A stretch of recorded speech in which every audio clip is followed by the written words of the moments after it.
Welcome to Riverside State Park in Washington at Bowl and Pitcher Campground. We'll take you for a look around.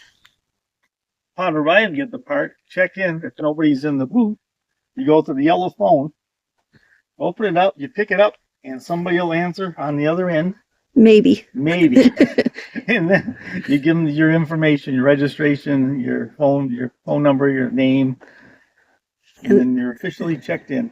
There's instructions on the board what to do.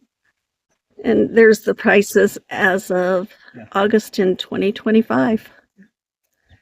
You can stay no more than 10 nights and 30 days in a single park.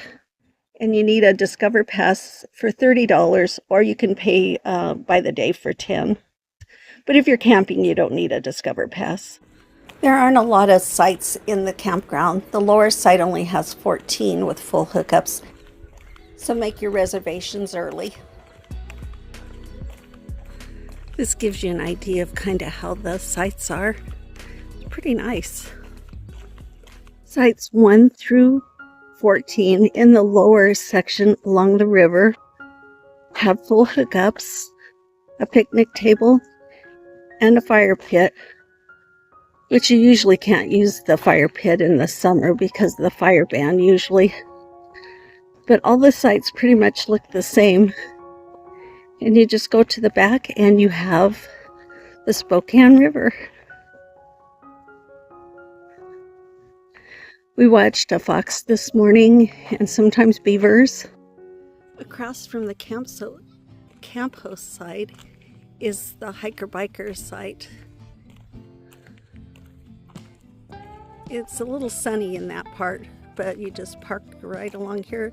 Motorcycles to pitch their tents here. Number 5 is the only one of the lower loop that doesn't border the river. It's just across the road, but in the afternoon it's pretty sunny. In the lower campground, there's a restroom with showers, with electricity and running water. When you come into the campground on the upper campground, number 15, it does have hookups for electric and water, and so does number 16, next door, next to the camp host. So other than these sites up here, it's all primitive camping. Number 18 and number 19, they're all pretty close together in this part, 20 and 21. And then in the middle is 31 and 32. You can see how close everything is. In the back loop of the upper is 22 through 29, and there's a handicap site, but it's primitive camping too. 31 and 32 are a little better because there's more space for them. There's more space in between each campsite. And then down below is the day use area. On each end of the lower campground along the river is a group camp that you can reserve by the night or for a few days. There's plenty of tent spaces, and there's room for a couple of RVs down here too, but there's no hookups here. Just a pit toilet and some water. There are 2 cabins that you can rent. One is tamarack, and the other one's spruce. And it overlooks the lower campground. It's just kind of off by itself.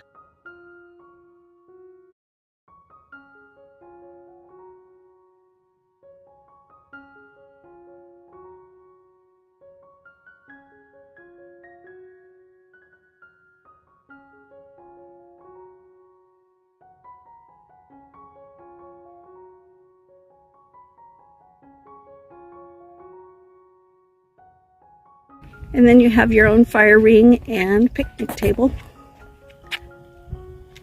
And you look down on the lower campground and the river. And there's our site. And there we are in the blue truck. You have a nice little amphitheater that faces out to the river. There's a day use area between the 2 campgrounds that you can walk down through a path. And there's lots of picnic areas. You can also reserve the shelter if you'd like. And the river's pretty steep little slope down there. Kids love water. This is the river below the day use area. And you can see the picnic tables down below and the little where they put rocks to make pools on hot days. The volcanic rock's kind of cool, and there's lots of paths across the river once you cross the swinging bridge.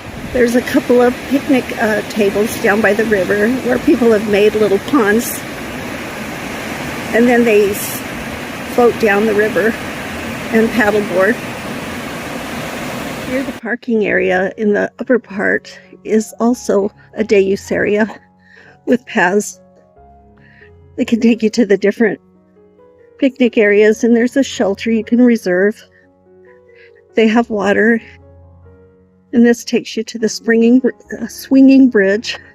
Down by the swinging bridge is another picnic area right along the river. In 1940, the Civilian Conservation Corps built a rustic swinging bridge across the river so that people could get back and forth. And then in 1977, a new swinging bridge was built to link the two sides of Riverside State Park. Here, and you can see the volcanic remnants here.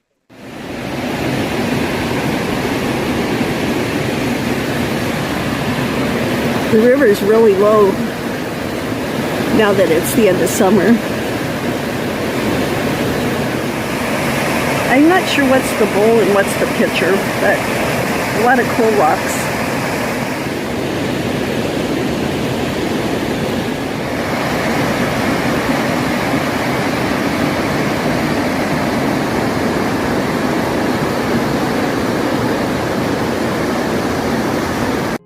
You can make your reservations online. These are Oregon grapes, and they're edible, but they're seedy and sour, so we take a hard pass on that. But they're kind of pretty. Not too far away is the Flying Goat, a great place to get away from the state park for a little while, to have a snack and a little something to drink.